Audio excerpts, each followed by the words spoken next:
Matthew 25, verse 31 to 46. The Son of Man comes in his glory. Matthew 25, 31 to 46 concludes the discourse that began in Matthew 24, where Jesus described the impending end of the age that was then standing, the age governed by the Old Covenant order centered in Jerusalem and its temple. In this passage, the imagery of enthronement, judgment, and separation presents the culmination of that covenantal transition. Jesus begins, open quote, "When the Son of Man comes in his glory, and all the angels with him, then he will sit on the throne of his glory." Matthew 25, 31. Close quote. The language echoes the vision of dominion given in Daniel 7, 13 to 14, where the Son of Man comes with the clouds and receives authority and a kingdom. In the prophetic tradition, the coming of the Son of Man signifies the manifestation of royal authority and judgment. It is covenantal enthronement imagery.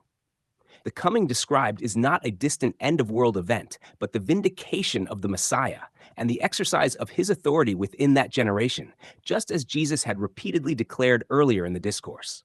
Matthew 24, 34.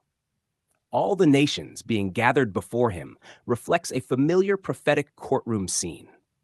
The prophets often describe divine judgment upon nations in covenantal terms. Here, the nations represent the peoples who encountered the message of the kingdom as it went forth through the apostles in the first century world.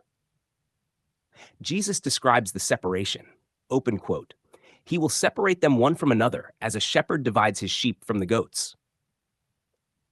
Close quote. Shepherd imagery runs throughout the Hebrew scriptures. Israel's leaders were often called shepherds, and God himself was depicted as the shepherd of his people. The separation of sheep and goats portrays discernment between those who received the king and his messengers and those who rejected them. The king then addresses the sheep, open quote, "Come, you blessed of my Father, inherit the kingdom prepared for you from the foundation of the world." Close quote. The kingdom spoken of is the reign promised throughout the prophets, the everlasting dominion established through the Messiah. It had been prepared in the divine purpose long before its historical unveiling. Through the work of Christ, that kingdom was inaugurated and fully manifested as the old covenant age passed away. The explanation given by the king centers on how these people treated the least of these my brethren. In the first century context, the brethren of Christ refers to those who belonged and carried his message, the apostles, prophets, and early disciples who proclaimed the arrival of the kingdom. Their mission took them into cities and nations where they often faced rejection, hunger, imprisonment, and persecution. Thus the words, open quote, "I was hungry, and you gave me food. I was thirsty, and you gave me drink. I was a stranger, and you took me in." Close quote.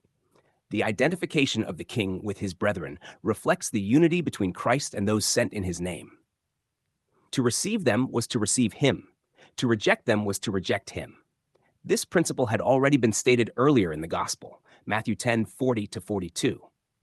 The treatment of these messengers revealed how individuals and communities responded to the kingdom proclamation. The righteous express surprise, open quote, "Lord, when did we see you hungry and feed you?" Close quote. Their question underscores that their actions toward the messengers were not performed with the awareness that they were directly serving the enthroned king. Yet the king reveals that the reception of his servants was counted as reception of himself.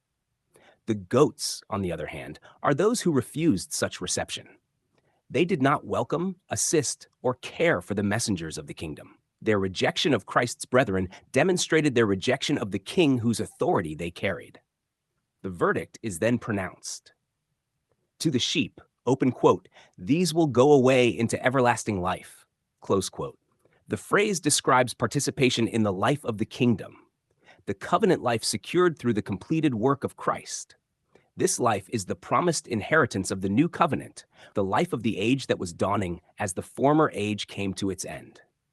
To the goats, open quote, "These will go away into everlasting punishment," close quote. In the prophetic framework, judgment upon those who rejected the kingdom culminated in the catastrophic end of the old covenant order. The destruction associated with that transition represented the decisive judgment against those who opposed the Messiah and his message.